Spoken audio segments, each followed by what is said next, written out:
Hello everyone. मेरा नाम है दीप्रो बैनर्जी। मैं कोलकाता का रहने वाला हूँ। तो ये चैनल मैंने आज से शुरू किया है।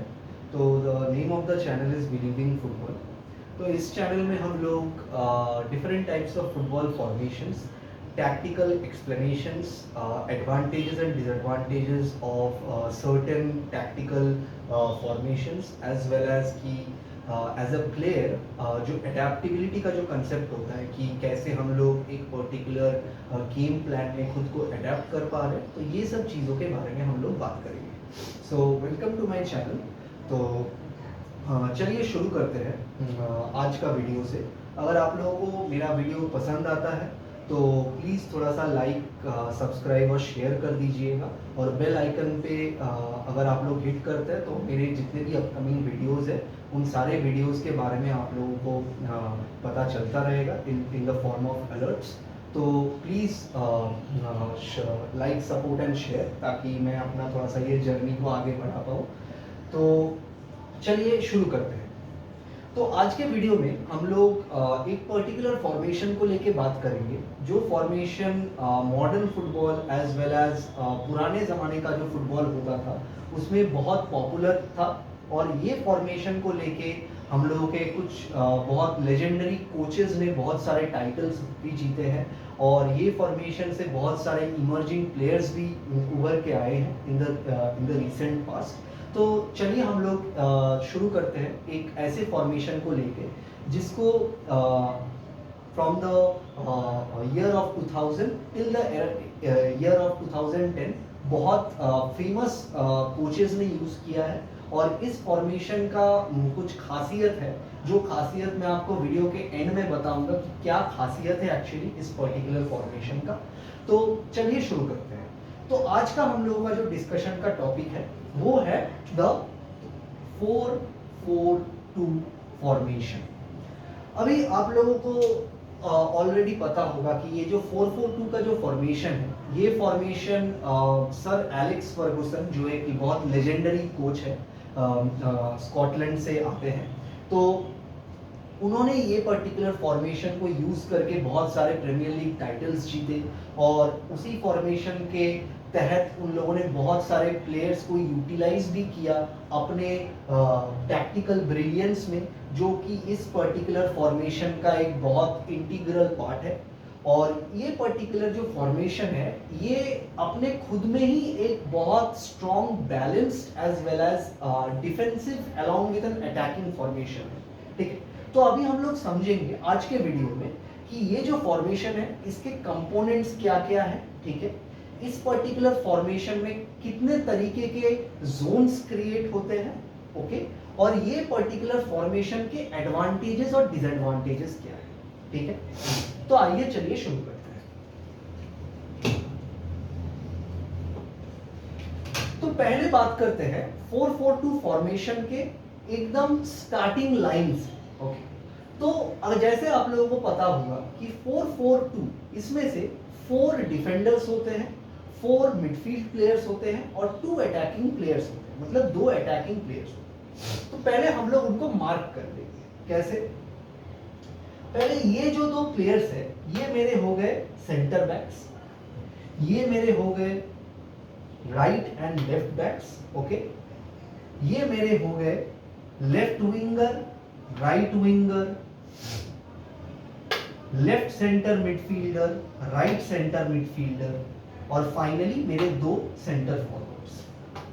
ओके, अभी फॉर कन्वीनियंस मैं इनको मार्क करके भी आपको दिखाता हूं। So this guy is the left back, this guy is the right back, this guy is the left centre back, this guy is the right centre back, this guy is the left winger, this guy is the right winger, this guy is the left center midfielder and this guy is the right center midfielder।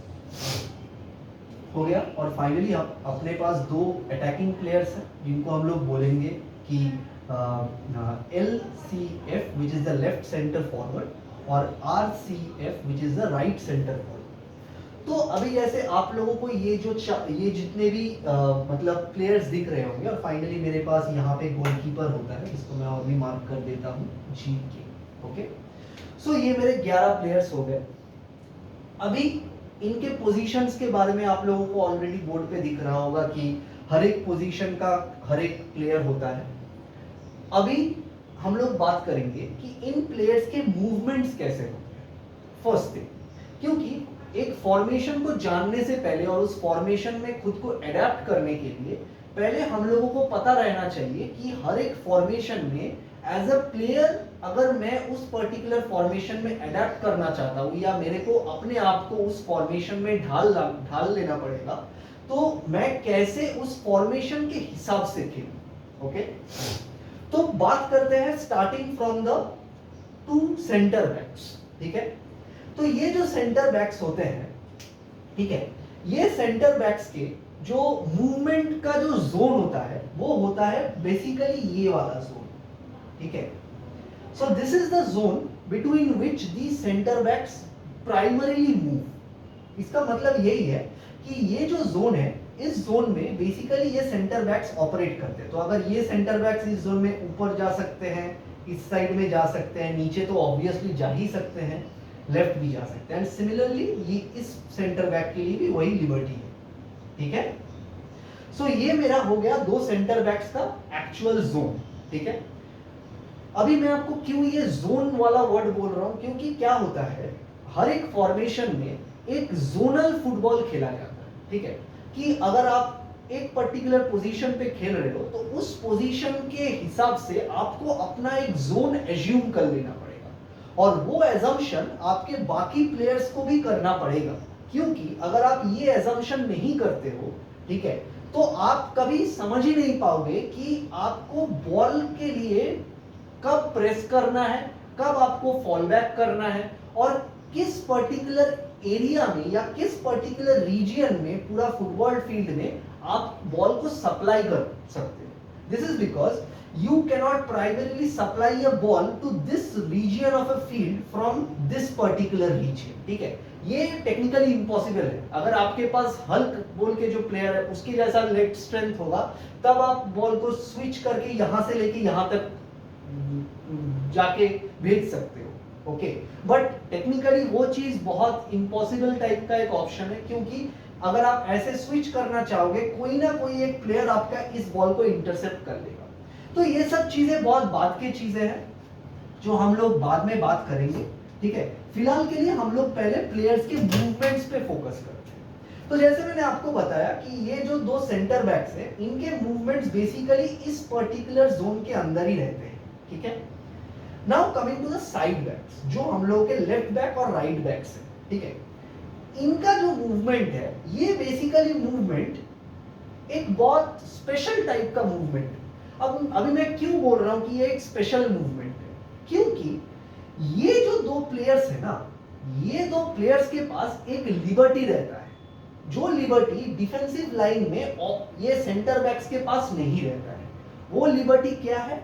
वो liberty यही है कि ये दो players जो है, ये दो प्लेयर्स पुश करके पिच के ऊपर यहां पे जा सकते हैं। ठीक है, so they have the liberty to overlap their own wingers, जो लेफ्ट विंग और राइट विंग है, इन दोनों को ये लोग थोड़ा सा ओवरलैप करके यहां से यहां तक जा सकते हैं। So it's just like a game of a chess. ठीक है, कि जैसे अगर आपको जो आपके पास जो एकदम कॉर्नर में जो की होता है, उसको आप सीधा जैसे इस तरफ और इस तरफ ही लेके जा सकते हो। तो football is just like a game of chess only. Okay, आपको सिर्फ समझना पड़ेगा कि कौन सा पोजीशन पे आप अपने आप को लेके जा सकते हो, जिसके वजह से आपके बाकी टीम मेंबर्स को और आपको भी बेनिफिट हो सकता है। ठीक है, so now just like I was saying कि ये जो दो साइड बैक्स है, ये दो साइड बैक्स के पास लिबर्टी होता है यहां से लेके यहां पे पुश करके जाने का। Okay, and also they have the liberty to cut back inside. ठीक है, अंदर भी कट बैक कर सकते हैं। ठीक है, सो लेट्स से कि अगर मैं यहां से साइड बैक हूं, तो मैं यहां से यहां तक चला गया, और फिर लेट्स से मेरे को तो अपना विंगर को भी स्पेस देना पड़ेगा ताकि वो भी अपना इस पोजीशन पे ऊपर नीचे कर पाए। तो इसीलिए मेरे पास ये भी लिबर्टी रहता है कि ताकि मैं अंदर घुस पाऊं पिच का। सो दैट मींस मेरे पास कितने वेज हो गए, मतलब मूवमेंट करने के। मेरे पास ये वाला एक वे हो गया, ओके, मेरे पास ये वाला एक वे हो गया. So that means my side backs are such type of players जिनके पास लिबर्टी रहता है पूरे पिच को ऊपर तक पुश करके जाने का और फिर वहां से कट बैक करके अंदर भी आने का, ताकि वो दो प्लेयर्स अपने विंगर्स को जगह अलाउ कर पाए बाकी जो पोजीशंस है पिच पे उनको ऑक्युपाई करने के लिए. ठीक है, तो अभी तक हम लोगों ने क्या समझा? अभी तक हम लोगों ने समझा ये जो चार प्लेयर्स हैं यहाँ पे, that is my defensive line, इनके positional advancements as well as positional retracements के बारे में हम लोगों ने समझा. और हम लोगों ने ये भी समझा कि कौन कौन से जोन्स पे ये चार प्लेयर्स ऑपरेट कर सकते हैं. Okay, now coming to the retracements. Retracement मतलब अगर मैं ऊपर ही चला जाऊं और मैं नीचे ना आऊं तब तो मेरे टीम के लिए दिक्कत है, करेक्ट? तो अगर मैं बॉल ऊपर कहीं पे लूज करता हूं, लेट्स से यहां पे मैं बॉल लूज करता हूं और यहां से मेरे को फिर से नीचे आना पड़ेगा, तो मैं अगर यहां पे खड़ा रह गया तो मेरा डिफेंसिव लाइन पे तो प्रेशर बन जाएगा ना. तो इस चीज को हम लोग बोलते हैं रिट्रेसमेंट. रिट्रेसमेंट मतलब एक पर्टिकुलर जगह तक जाने के बाद मैं कितना जल्दी वहां से एक अपने बेस पोजीशन पे या जो स्टार्टिंग पोजीशन है वहां तक मैं कितना जल्दी लौट पा रहा हूं. So that is called retracement in football. ठीक है, तो अभी के लिए हम लोग इसको मिटा लेंगे. ओके,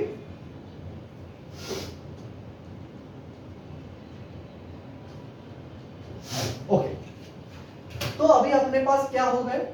दो सेंटर बैक्स के पोजीशंस और जोन्स के बारे में हम लोगों ने बात कर लिया है. दो साइड बैक्स के एडवांसमेंट्स के बारे में हम लोगों ने बात कर लिया है कि हम लोग ऊपर पुश करके लेफ्ट में या राइट में कट बैक करके घुस सकते हैं. Now talking about the retracement. What is a retracement? तो लेट्स से कि मेरा ये जो राइट बैक है ये ऊपर यहां पे चला गया है और मेरा लेफ्ट बैक भी यहां पे चला गया. अभी let's say opponent team attack करके मेरे को नीचे पुश कर रहा है. तो रिट्रेसमेंट का मतलब यही है कि मैं कितना जल्दी अपने मतलब आर्टिफिशियल पोजीशन जो मैंने मतलब न्यूली एक्वायर किया है वहां से मैं कितना जल्दी अपने ओरिजिनल पोजीशन पे लौट के वापस आ सकता हूं.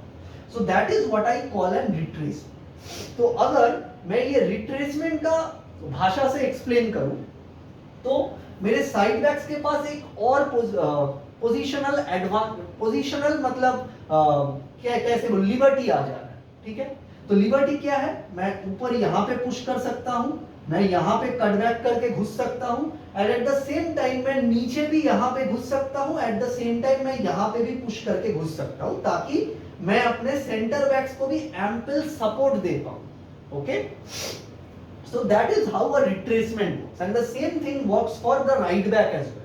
तो राइट बैक यहां से पुश करके ऊपर जा सकता है, यहां से कट बैक करके अंदर घुस सकता है और फिर यहां से भी नीचे यहां तक जा सकता है and at the same time यहां से भी यहां पे पुश करके अंदर घुस सकता है ताकि अपने सेंटर बैक को सपोर्ट दे पाए. Okay, so that's how the positional advancements and the retracements work for the defensive line in a 4-4-2 formation. तो अभी हम लोगों ने डिफेंस के बारे में बात कर लिया. अभी आते हैं मिडफील्ड के बारे में.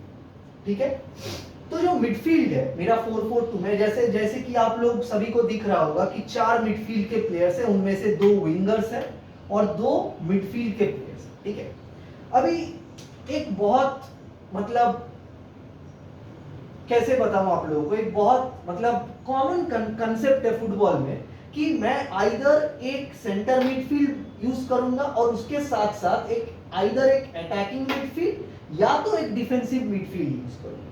ये बहुत एक कॉमन कॉन्सेप्ट है जो बहुत सारे कोचेस यूज करते हैं जब वो लोग 4-4-2 को यूज करते हैं. ठीक है, और उसके एडवांसमेंट्स और मतलब एडवांटेजेस और डिसएडवांटेजेस जो है वो भी हम लोग बात करेंगे. लेकिन उसके लिए अगर आपको एक अलग से वीडियो चाहिए तो आप लोग प्लीज कमेंट बॉक्स में डाल दीजिएगा, तो मैं उसके लिए भी एक अलग से वीडियो बना दूंगा कि कैसे ये मिडफील्ड ऑप्शंस को एक कोच एक्सप्लोर कर पाए और उसके कैपेबिलिटी के हिसाब से वो लोग प्लेयर्स को सिलेक्ट कर पाए. Okay, so now talking about the positional advancements and the retracements of the midfield line.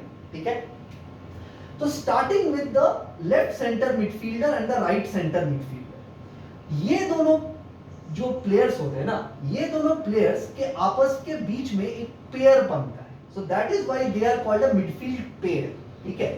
तो ये दोनों एक मतलब जूते के जैसे हैं, ठीक है। अगर आप जैसे आप लोग एक जूता पहन के आप दूसरा जूता नहीं पहनोगे तो आप तो चल नहीं पाओगे सही से, राइट। तो इन द सेम वे अगर मेरे मिडफील्ड के दो प्लेयर्स के बीच में कॉम्बिनेशन अगर सही नहीं रहा तो मेरा ये 4-4-2 का जो मिडफील्ड लाइन है ये पहले ही ब्रेक हो जाएगा, ठीक है। तो इसके वजह से ये जो दो प्लेयर्स है, ये दो प्लेयर्स कॉम्बिनेशन में मूव करते हैं, ठीक है।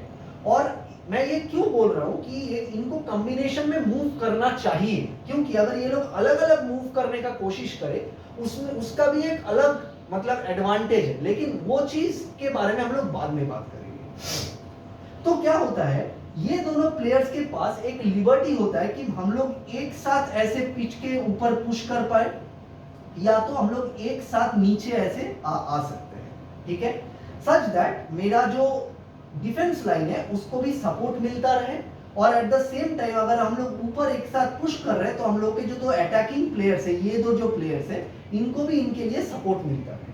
तो इसका मतलब ये है कि इनके पास क्या क्या पोजिशनल एडवांसमेंट्स हो गए। इनके लिए एडवांसमेंट हो गया ये वाला movement, okay, and at the same time going to the side to support their wingers हो गया, and at the same time going back down to support their centre back पे, ठीक है। तो इसका मतलब इन लोगों का एक 4-वे मूवमेंट हो गया, ठीक है। तो अगर आप लोग सही से इसको समझोगे, ठीक है, तो मैं इसको रब करके आपको दिखाता हूं, ठीक है।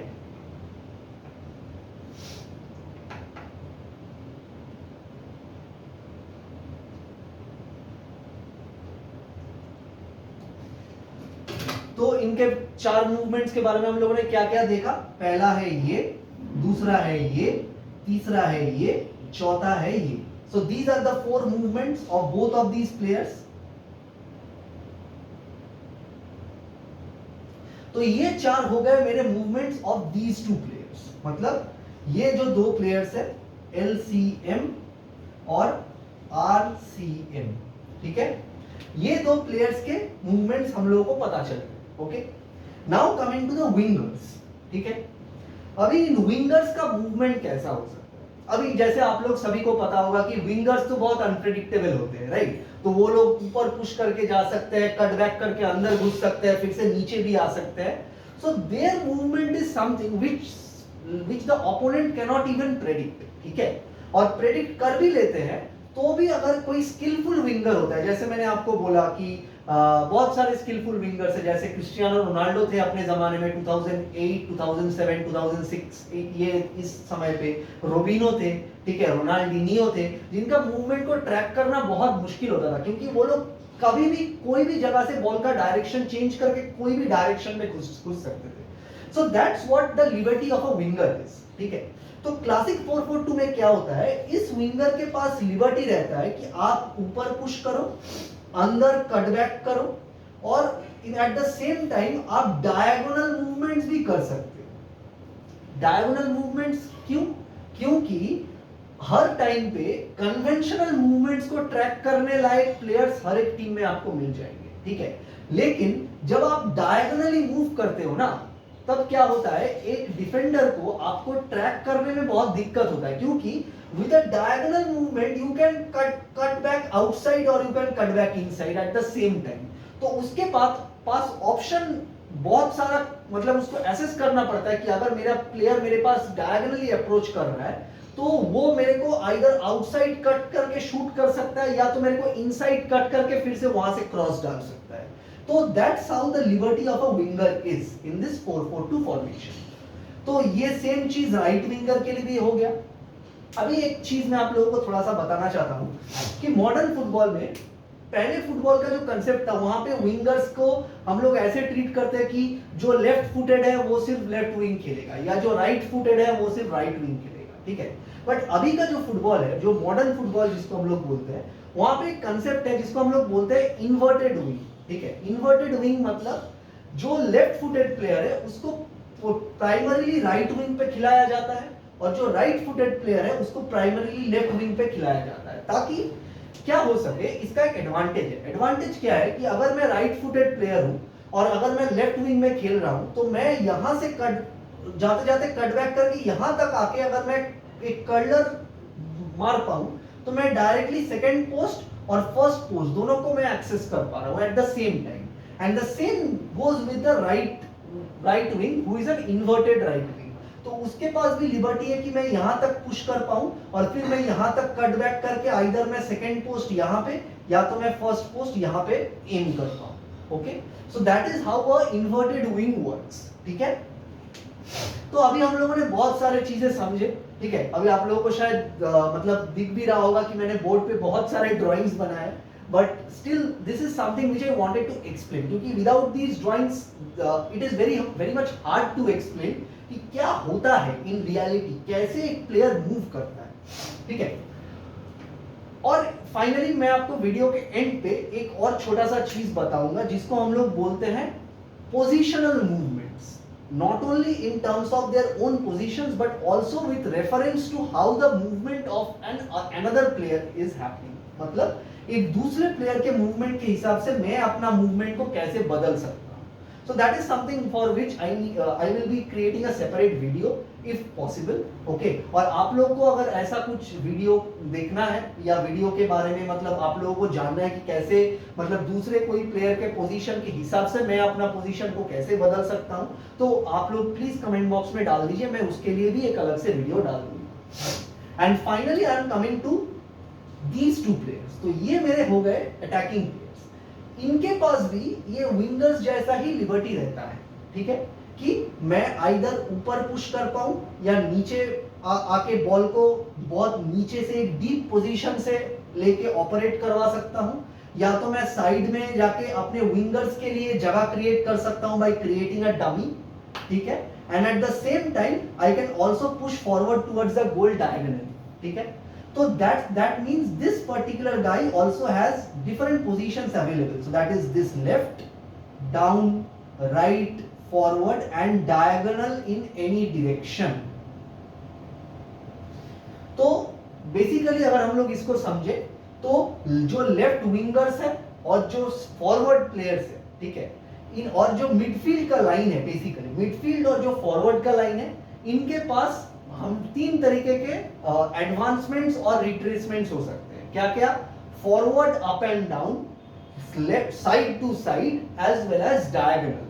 ओके, बट यहां पे एक डिफरेंस अगर आप नोटिस करोगे कि जो मेरा डिफेंसिव लाइन है, ये डिफेंसिव लाइन के पास एक पर्टिकुलर मूवमेंट का मतलब लिबर्टी नहीं है, and that is the diagonal movement. क्योंकि अगर डिफेंस डायगोनली मूव करना चालू कर दे तो डिफेंस का जो पोजीशन है, इस पोजीशन को जो वैकेंट पोजीशन हो जाता है, मतलब जो खाली जगह रह जाता है, डिफेंस अगर डायगोनली यहाँ पे मूव कर पाए, ठीक है, लेट्स से ये भी सारे डायगोनली मूव करके यहाँ तक आ गए, ठीक है, तो ये जो खाली पोजीशंस है ना, इनको कवर करने वाला प्लेयर बहुत कम मिलता है कि आपका फॉरवर्ड से या मिडफील्ड से ट्रैक बैक करके डिफेंस का ये वाला पोजीशन को वो लोग फिल इन कर पाए.